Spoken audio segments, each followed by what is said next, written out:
Rice, does it make you gain weight or not? Should I eat rice? What are the primary benefits and what are the potential drawbacks of consuming rice? Please stick around and let's learn a bit more about this common grain. Hi, I'm Dr. Eduardo Corassa, a clinical nutritionist from Brazil that has saved his own life through lifestyle medicine called natural hygiene. And also, I'm happy to announce that 4 of my 10 books published in Portuguese are now translated to English and available on ebook and print on demand. So the hygienic fasting, nature surgery, the anti-cancer diets, the lifestyle that fights cancer, the Eden's diets, the guide to raw frugivorism, the original diets, and natural delicacies, cooking without a stove are the perfect start for your new health journey, for a healthier, better, more longevity version of you. And unfortunately, because I teach lifestyle medicine, the podcast doesn't have any sponsors because there's no money in producing health. There's money in supplements, there's money in therapies, surgeries, treatments, but teaching lifestyle medicine, there is no company wanting to sponsor us.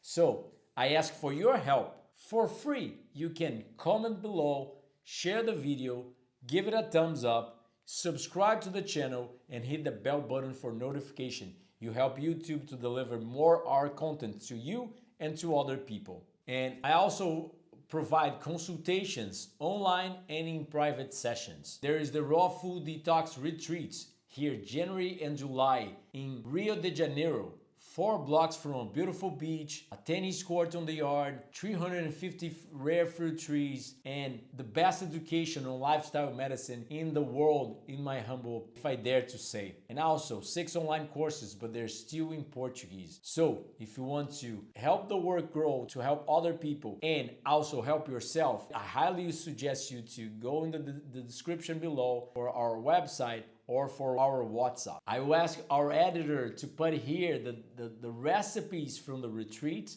Besides the culinary, there's the practical application and also the scientific lectures. I hope you like the video. So first point, a lot of people get everything mixed up. Grains are grains. Grains are not legumes or oil seeds. In other words, rice is part of the cereal family, grains, which is very different from legumes like chickpeas, for example, even though it has grain in the name in Portuguese, because in English it has a different name, which is chickpea, for instance. Yeah, chickpeas belong to the bean family, rice is from the oat family, and flaxseed and chia are from the nut family, the oil seeds, in other words, seeds that contain oil inside. So these are 3 different families, so we can't confuse grains, cereals, or rice with that other family, right? Even though they're all seeds, they're different families with completely different nutritional compositions. We're going to talk about several points, so stay until the end so you can better understand why I don't eat rice. But the first point for us to consider is a study by Dr. Lauren Cordain. The truth is, he recommends things that are quite different from what I do. Usually, he's the main proponent of the Paleolithic diet. But in his research, he raises several issues about cereal consumption, which is very interesting. He says it's humanity's double-edged sword. In other words, 2 sides of the same coin, 2 weights, so to speak. Why? Because grains, quite possibly, grains were truly what allowed our human civilization to become so incredibly widespread across the entire globe and to flourish. If it weren't for grains back then, we probably wouldn't have been able to drastically increase the human population across the globe because they can be stored, because they are calorically dense. There are some factors to consider on a historical and anthropological level, yes.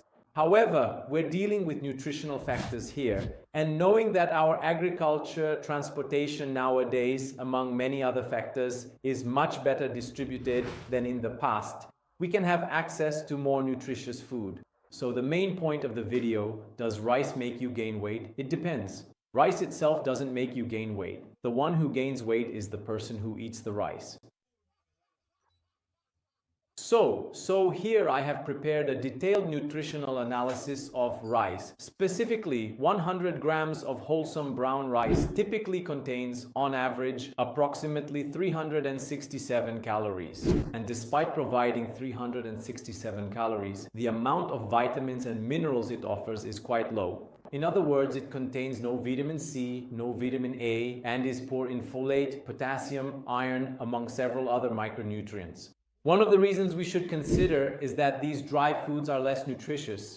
The more water a food tends to have, the higher its nutritional value in terms of antioxidants, phytonutrients, vitamins, and minerals. Water is a very clear indicator, a very indicative factor of the nutritional value of these micronutrients. So here, for example, I put 400 grams of bananas. Very simple. 400 grams of banana provides almost the same amount of calories as 100 grams of raw rice, right?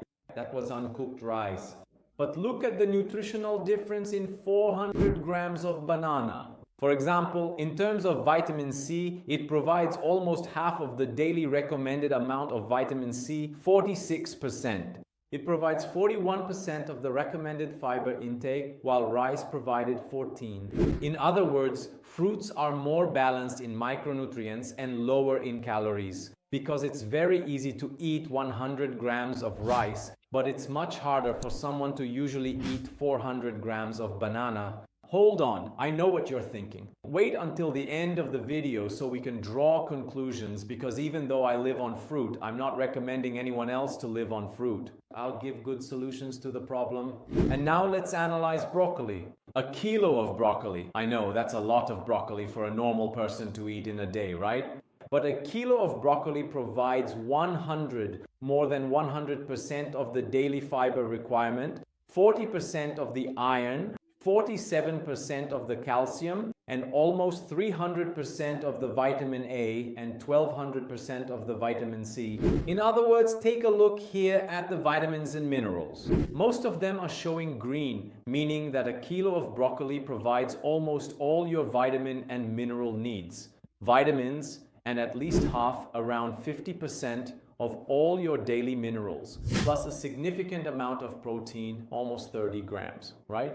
So what am I trying to say with this? In nutrition, there is no black and white. There is indeed variety, but there are foods that are more nutritious than others, which we should emphasize more than the others.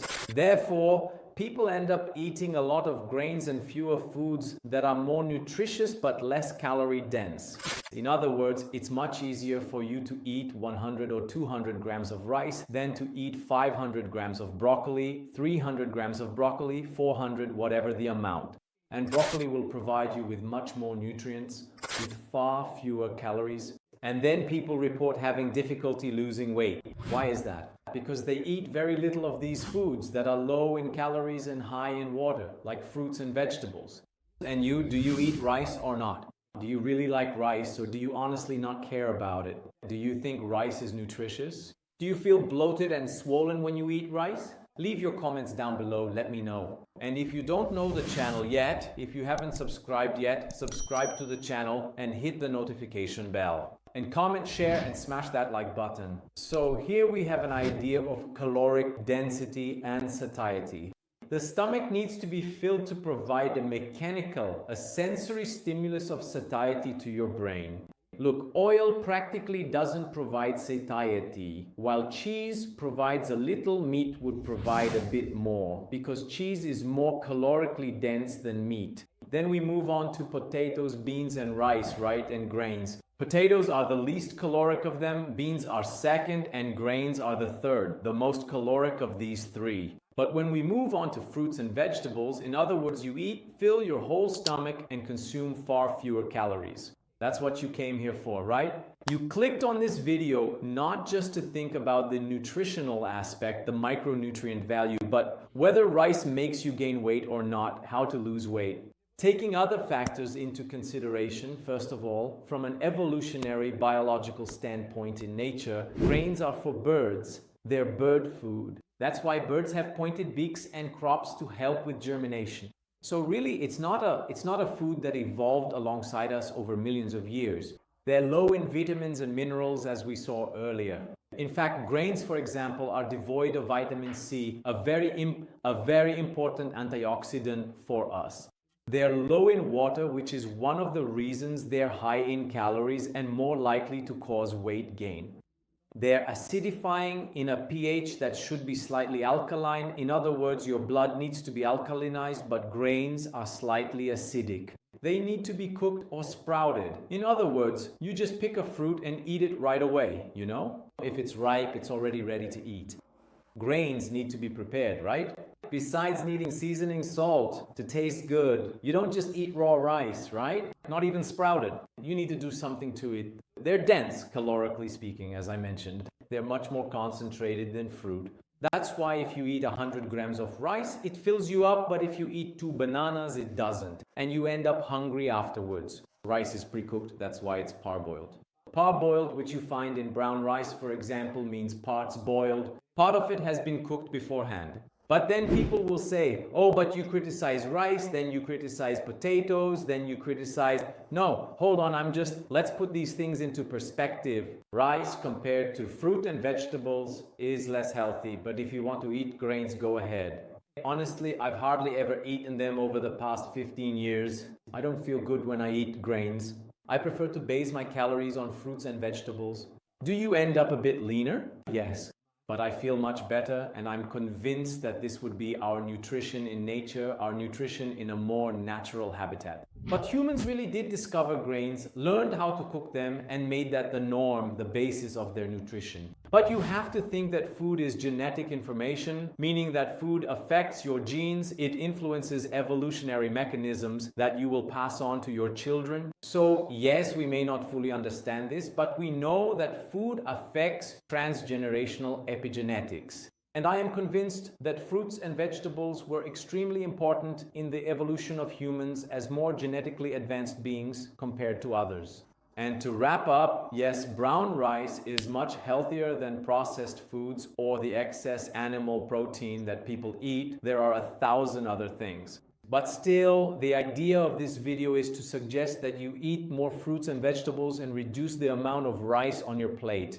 That way you'll lose weight and be better nourished, because the more vitamins and minerals you have, the better your immune system will be to protect you against diseases.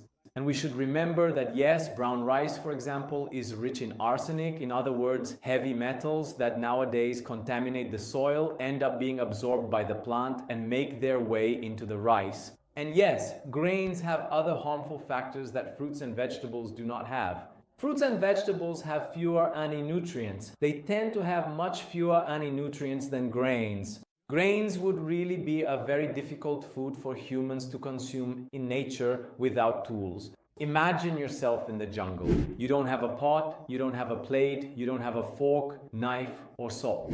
It makes things harder, doesn't it? And grains, yes, for several reasons, are correlated with autoimmune diseases, such as celiac disease, for example, and exorphins, that is, substances similar to morphine found in grains, are linked to certain neurological diseases.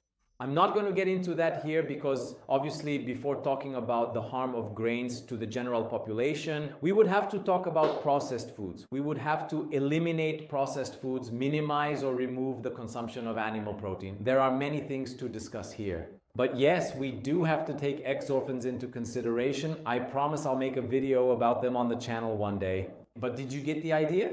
Let's eat more fruits and vegetables, fewer dry grains, more foods with water, and fewer concentrated foods. That way, you'll lose more weight, strengthen your immune system by maintaining a lower weight and better nourished blood. In other words, higher amounts of antioxidants and other nutrients circulating in your bloodstream. So if you like the video and you like our work, please don't forget to share the video, comment below, give it a thumbs up, subscribe to the channel and hit the bell button for notification. And also, if you want my help as a clinical nutritionist, I can help you through consultation, online and in private sessions. My 4 published books, you can access them through the links below. And also, come for a retreat in Brazil here with us, and there's the online courses that will still be translated to English. And if you also want to help our work, you can become a member of the channel for a small donation every month. Click these videos to know more, and remember, health is produced by healthful living.